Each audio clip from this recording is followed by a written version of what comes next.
Good morning, ladies and gentlemen. On behalf of CPI Trade Media and Big Project Middle East, I'd like to welcome you to the second edition of the Critical Infrastructure Summit.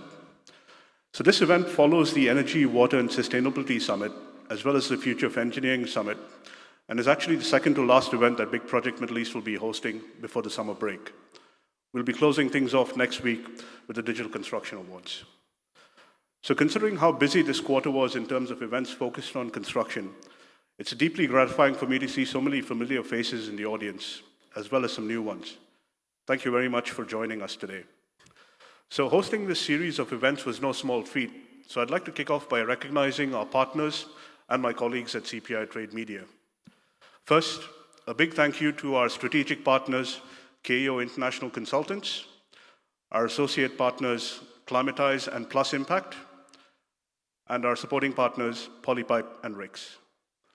And of course, a massive thank you and well done to my colleagues at CPI Trade Media, and especially the Big Project Middle East team with Priyanka Raina, Raz Islam, and Arif Bari. Please give them all a big round of applause.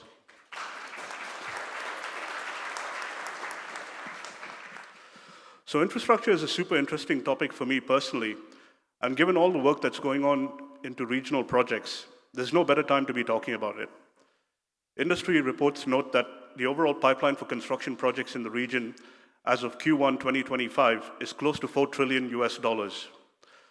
Infrastructure comprises a big part of that chunk. Last year, the first edition of this event actually covered data centers, airports and seaports, advanced air mobility, as well as sponge city infrastructure. Those topics were all super interesting, but they only scratched the surface of what's actually going on in the region. This is, of course, outside of the oil and gas sector. This year, we'll be covering a mix of topics on our different sessions, including the importance of green spaces and the impact on cities, public transportation and addressing congestion as cities grow, as well as keeping infrastructure projects on track, climate resilience, and infrastructure financing, in addition to a lot more. Of those topics, climate resilience with regards to infrastructure and cities is perhaps the most important issue.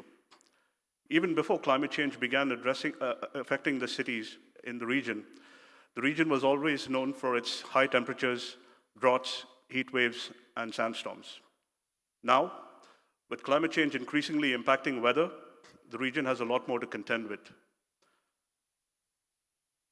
The biggest challenge, of course, is extreme heat, rising water scarcity, and most worryingly, rising sea levels. With the latter, most coastal cities in the region face significant threats. The World Bank forecasts that by 2030, as many as 100 million people will inhabit coastal cities in the MENA region, meaning that sea level rise could dramatically impact on lives and livelihoods. As an example, with a city like Alexandria in Egypt, a moderate 50-centimeter rise in sea levels has been projected to displace as many as 2 million people and cause damages in excess of $35 billion. Those are actually staggering numbers. And as the regional coastal cities continue to expand and see their populations swell, those figures are projected to increase. What this means is it's actually vital to step up our efforts to mitigate this challenge and others as early as possible.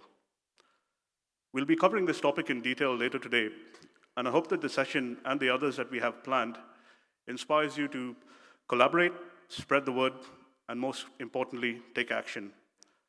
Have a great day ahead. Thank you very much.